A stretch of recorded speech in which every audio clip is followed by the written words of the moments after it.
Hey guys, Paul Calamar here, and today we're going to be talking about financial independence, as well as how to climb the pyramid to achieve financial freedom.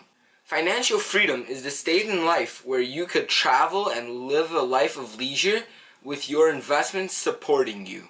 Just a quick request before the video starts. If you guys end up enjoying this video, please like and subscribe, and I'll really appreciate it.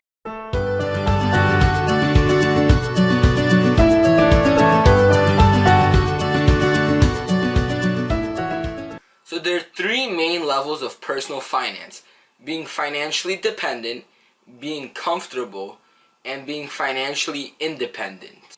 A person who's financially dependent ranges from being bankrupt to having any kind of non-investment debt. Non-investment debt includes anything like a large screen TV or a brand new pair of sneakers.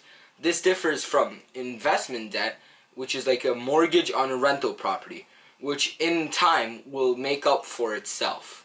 So for a person that's in this type of situation with any debt that's more than 4% annually, I would recommend to pay off that debt as soon as possible. Because the issue with debt is that it ends up charging you a lot more money in interest than you could gain anywhere else. So although it might seem like a very difficult task to pay off all your debt, I recommend getting right to it. To help pay back your debt, you can try simple tricks like eating fast food less and eating in, because even though fast food seems cheaper, it really ends up being a lot more expensive than if you were to cook meals on your own. Another important trick is, instead of renting an expensive car, you could try to use public transport. And although it might not seem super fun, it really is a great way to save money. Now once you've sorted out your high interest debt, again anything over 4%, you would want to make $1,000 cushion, so to say, to be able to rely on. Especially times like these with coronavirus, where many people got fired.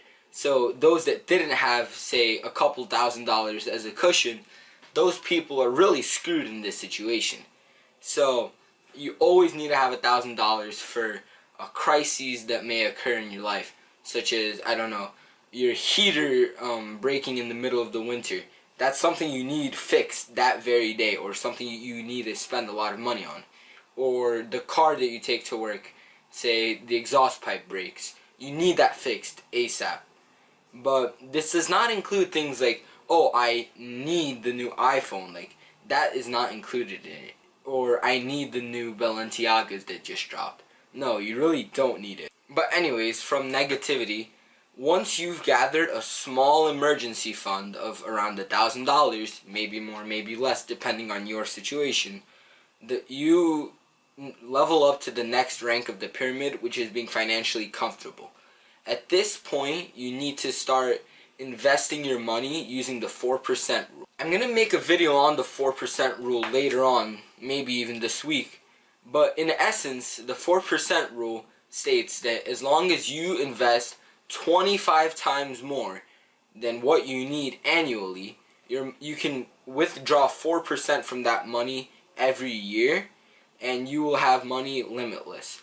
Basically, it works by the interest that you accrue on that money is sufficiently large, usually around 4%, that your money will remain continuous, and it's like an infinite source of money. So this rule is based on extensive research that a team of researchers did, which analyzed stock market trends and overall trends in interest rates over the last 100 years. The main thing I want you to keep in mind, however, is that the more riskier your investments are, the more likely you are that you're going to lose everything and the 4% rule will go to waste. At the same time, you could end up earning a lot more, which is why it's your choice to make. But for this level of being financially comfortable, you want the number that you multiply by 25 to be the bare minimum.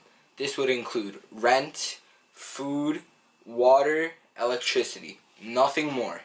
Maybe your car payment. But once you have this much money, you are at a point in your life where you are really no longer dependent on anybody. You can leave your job if your job is not fun. You can go pursue a career that interests you. Or you can simply live a life of relaxation. It's really your choice, but I recommend finding a career that interests you and truly pursuing that. You no longer have to fear your employer firing you, or anyone for that matter. This point is known as financial freedom, and although many people continue getting money after they reach it, many people also stop when they reach it. But I recommend continuing to grow yourself as a person and your wealth. Of course, this video is pretty simplified on the levels of financial independence, but if you guys want a more in-depth video, make sure to drop a comment down below and I'll be sure to see to it. But for today, that's all, and if you guys enjoyed, as always, drop a like and subscribe,